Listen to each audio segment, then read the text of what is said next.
All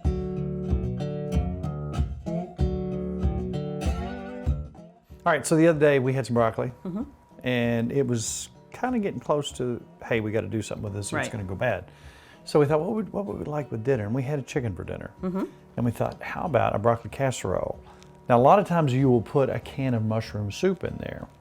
That's kind of cheating, isn't it? It's easy, but it's cheating. And a lot of times there's all kinds of preservatives and things in there. So we thought, okay, we'll make our own broccoli casserole. It's kind of a work in our, so let's do this, let's add that, let's do this, let's add that. That's a little rich, but it's wonderful. So let's get started on that as a side to our beautiful chicken that we're going to show you in a minute. I'm going to go ahead and cut the broccoli for you. Now on the stalk, you can use pieces of that, but we do have critters and animals that would absolutely love that. Holly would love a bite of that. She would. Our sheep would love that. So we think about that too. We could even cut that up. You could even kind of cut that up in small pieces and the chickens would dig it. It's true. So we're going to start our broccoli boiling.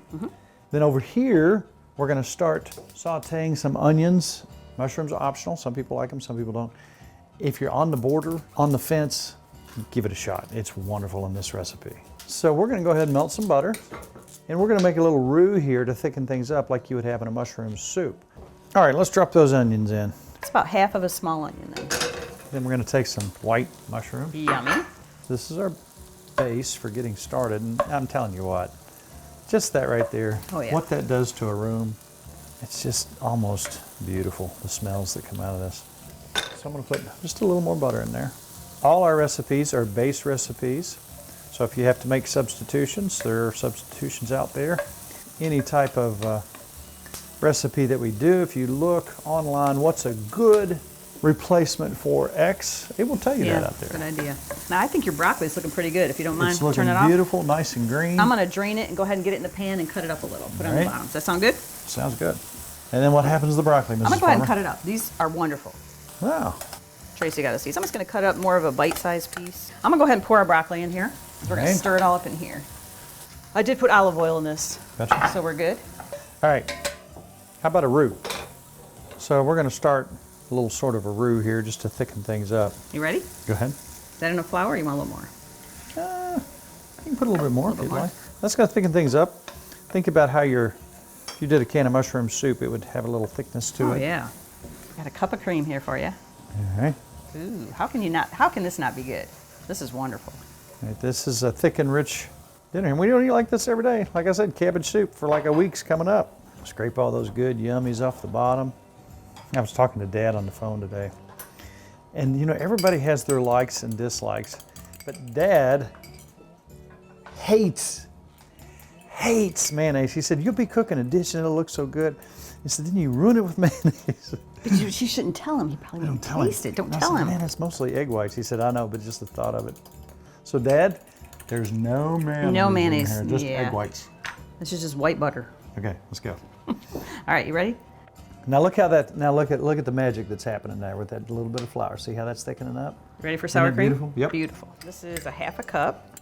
This just gives it a good flavor, don't you think? It does. It just adds that. Now this is again a very rich dish. You wouldn't want to do this every day, but we're doing it today. So half a cup of mayonnaise and half a cup of sour cream.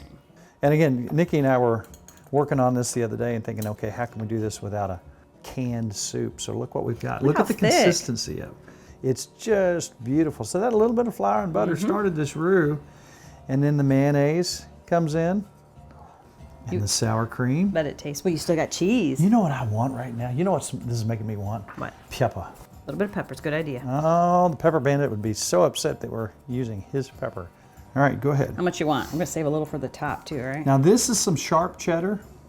Now we don't have any, but if we had some smoked Gouda to add to the depth of flavor here, it would just be a gorgeous, beautiful thing. Look right here, it's a beautiful cheese tree. Put a little line through a little tree. Beautiful. Put a tree on the edge. Gotta love Bob Ross.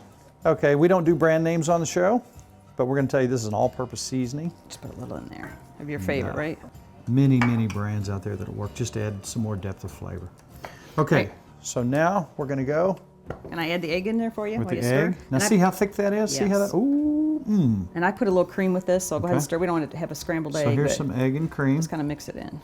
Okay, so we turn the burner off. We don't want scrambled eggs, We so don't need it to firm up that much on us, but This is another binding agent. You could have put cauliflower too in there with it. You could, absolutely. You ready for some of these to mix in? This really adds something special. Now you've had this in a green bean casserole, and I thought, how would that be in a broccoli casserole? Let's go ahead and stir. I'll tell you one more thing I want to do. More pepper. More pepper. So we mix some of the onions in there. Can I put more on top? Sure. What do you think? A little more cheese? And then we're going to put some on top. And then, ooh, look at that one. That's a good one. And we're going to finish off. She put a little more cheese. Now, if you want a little crunch on top, you could put crackers, or you could put just some of these French fried. That's what makes it special. Prepared onions. That's the only thing that's prepared in our whole menu today. Wow, putting a lot. That. You like those, don't you? Oh, my. Then pop it in at 350. And we're going to go about 25 minutes. Let's see what we'll watch it. Keep it on, and when it starts getting brown, you know. But you know, the thing about it is the broccoli's already cooked. Right. So all we're doing is browning that up and Thickening melding it up, everything together. yeah. Boy, Gooey nice. Let's get this mess cleaned up, and then we're going to come back and tell you about the best chicken you can possibly eat. Any country kitchen in the world would be proud to serve this beautiful, amazing plate. Yeah. Now, this is one of my favorite things right here. Look how that holds up because of the egg. That looks really good. Because of our, look at that. Look at that. That looks delicious. Try some.